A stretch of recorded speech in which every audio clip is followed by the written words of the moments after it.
और भले ही अमेरिका के राष्ट्रपति डोनाल्ड ट्रंप दावा करें कि वो ईरान को तबाह कर देंगे, लेकिन तमाम धमकियों के बावजूद ईरानी रत्ती भर भी झुकने को तैयार नहीं है। ईरान ने तो यहां तक दावा कर दिया है कि वो अमेरिका और इजरायली अड्डों पर ऐसे घातक हथियारों से हमला करेगा जो ट्रंप और नेतन्याहू के लिए हार्ट अटैक जैसा होगा।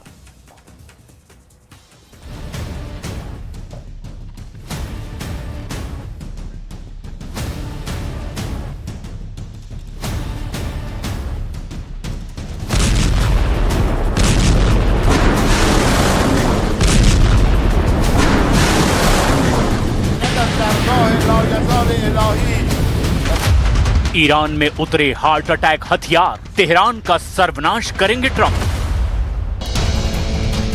8 अप्रैल 2026 से अब तक अमेरिका ने ईरान पर हमला नहीं किया है, लेकिन अब अमेरिका ने ईरान पर अब तक का सबसे बड़ा हमला करने का फैसला किया है। अमेरिकन सेंट्रल कमांड के chief commander admiral Brad Cooper ने ट्रंप को हमले का पूरा ब्लूप्रिंट भी दिखा दिया है। दावा तो यहां तक किया जा रहा है कि अमेरिका ईरान पर सीमित छोटा लेकिन अब तक का सबसे घातक और भीषण हमला करने जा रहा है। खबर तो यहां तक है कि 8 अप्रैल से अब तक जो सीज फायर का नाटक किया गया है, उसके पीछे अमेरिका की वो सैन्य तैयारी थी जिसे बड़ी तेजी से पूरा किया जा रहा है। अब अमेरिका और इजराइल ने ईरान में 3 मुख्य टारगेट लॉक कर दिए हैं। पहला, ईरान के वो टॉप लीडर, कमांडर और जनरल मारे जाएंगे जो अमेरिका की परमाणु शर्तों को मानने से साफ इनकार कर रहे हैं। इसके अलावा अमेरिका ईरान के करीब 3000 तेल कुओं को तबाह करके उसे पूरी तरह से तबाह कर देना चाहता है। और तीसरा सबसे जरूरी टारगेट है ईरान के वो परमाणु ठिकाने जहां अभी भी 440 से 460 किलो तक संवर्धित यूरेनियम मौजूद है। वहीं दूसरी तरफ ईरान ने दो टूक कहा है, अगर अमेरिका और इजराइल ने भूलकर भी हमला किया तो ईरान ऐसे हथियारों से हमला करेगा जो ट्रंप और नेतन्याहू के लिए किसी हार्ट अटैक से कम साबित नहीं होंगे। इस बीच सबसे चौंकाने वाली खौफनाक रिपोर्ट ये है कि ईरान किसी भी वक्त परमाणु बम बना सकता है। इन सब खबरों की अब फुल डिटेल के साथ वो विश्लेषण देखिए जो ये साबित करने जा रहा है कि दुनिया अब सर्वनाश युद्ध में प्रवेश कर चुकी है। हाइपरसोनिक हमले को तैयार अमेरिका, हार्ट अटैक हमला करेगा ईरान।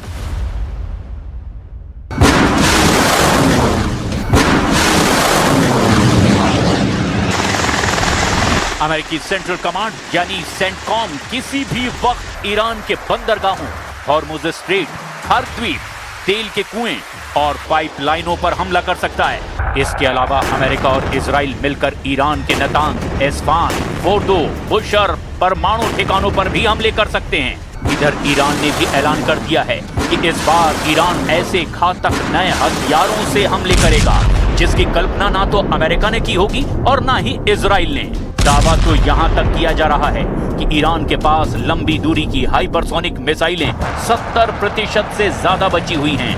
इधर खबर यह है कि अमेरिका भी अपनी डार्क ईगल हाइपरसोनिक मिसाइलों से ईरान में बड़े ठिकानों को निशाना बना सकता है। खबर है कि अमेरिका की डार्क ईगल 5 मैक की रफ्तार यानी लगभग 6100 किलोमीटर प्रति घंटे की रफ्तार से ईरान पर हमला कर सकती है।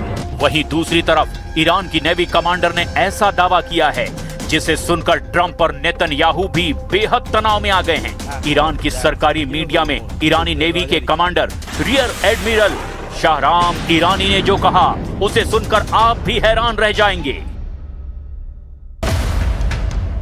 ईरान ने अमेरिका और इजराइल के खिलाफ नए हथियार का इस्तेमाल करने की धमकी दी है। ईरान ने कहा है कि उसका ये हथियार दुश्मन के खेमे में खलबली मचा देगा। ईरान ने ये हथियार निकालने की धमकी ऐसे वक्त में दी है जब अमेरिकी राष्ट्रपति डोनाल्ड ट्रंप ने उनके समझौते के प्रस्ताव को ठुकरा दिया है। ट्रंप ने ईरानी प्रपोजल को ठुकराते हुए कहा कि हॉर्मुज स्ट्रेट के आसपास अमेरिकी नेवी की नाकाबंदी जारी रहेगी। ईरान के सरकारी मीडिया ने नेवी के commander rear admiral Shahram Irani का बयान जारी किया है।